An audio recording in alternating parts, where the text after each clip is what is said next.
మనం చాలాసార్లు ఇందిరా పార్క్ దగ్గర ధర్నా చేసినాం, కానీ ఈ ధర్నాలో ఉన్న ఉత్సాహం ఇదివరకు ఎన్నడూ కూడా చూడలేదు. కారణం ఒకటి ఉన్నది.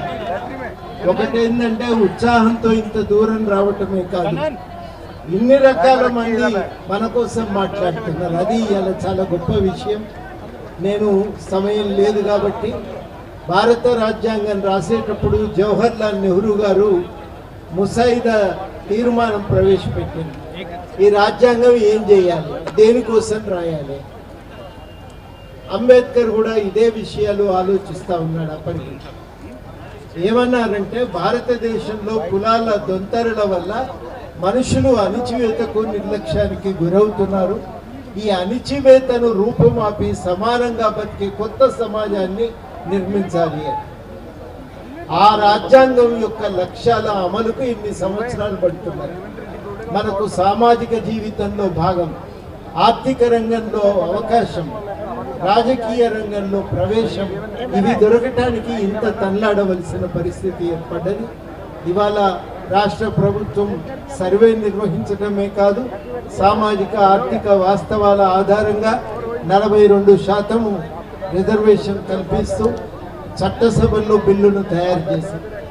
బిల్లు తయారు చేసింది కదా, మళ్ళీ ఢిల్లీ రాకెందుకు అని అనుమానం మనందరికీ ఉంటుంది. హైదరాబాద్ పోయినాక కూడా మిమ్మల్ని అడుగుతారు. ఎందుకంటే సుప్రీంకోర్టు ఇచ్చిన తీర్పు నేపథ్యంలో ఈ రిజర్వేషన్ బిల్లు నిలబడాలి అంటే దాన్ని రాజ్యాంగంలోని 9వ షెడ్యూల్లో పెట్టాలి. లేకపోతే 50% దాటింది మీ రిజర్వేషన్లను కొట్టేసే ప్రమాదం ఉంది. ఇప్పుడు 50% దాటుతున్నది 42% వల్ల.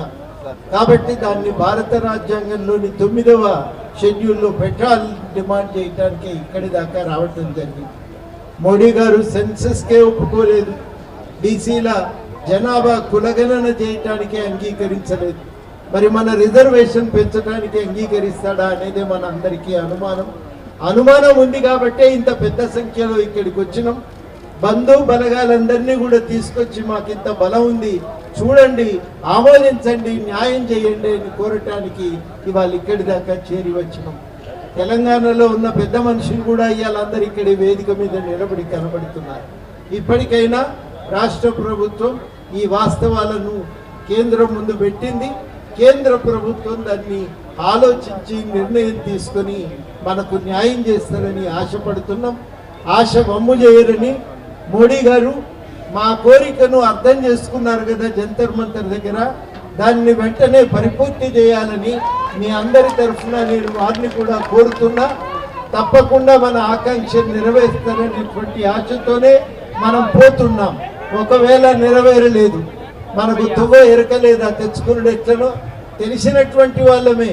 కాబట్టి తప్పకుండా న్యాయాన్ని సాధించుకోగలమనే విశ్వాసంతో ఇవాళ చూసిన తర్వాత ఇంకా ధైర్యంతో మనందరం కూడా ఉండాలని కోరుతూ, తప్పనిసరిగా సాధించి తీరుతాం, న్యాయాన్ని పొందుతాం, మన వాటాను మనం దక్కించుకోగలుగుతాం. రాజ్యాంగం ఏర్పడి 75 ఏళ్ళ తరుణంలో ఆ కళను నెరవేర్చేటువంటి ప్రయత్నం చేద్దాం. అంబేద్కర్, జవహర్లాల్ నెహ్రూ కళను నెరవేర్చేటువంటి ప్రయత్నం చేద్దామని మీ అందరినీ కూడా కోరుతూ, ఈ అవకాశం ఇచ్చినందుకు కృతజ్ఞతలతో, చాలా అద్భుతమైన కార్యక్రమం నిర్వహించినందుకు బీసీ సంక్షేమ సంఘానికి ప్రత్యేకమైన అభినందనలతో సెలవు. జై బీసీ, జై తెలంగాణ.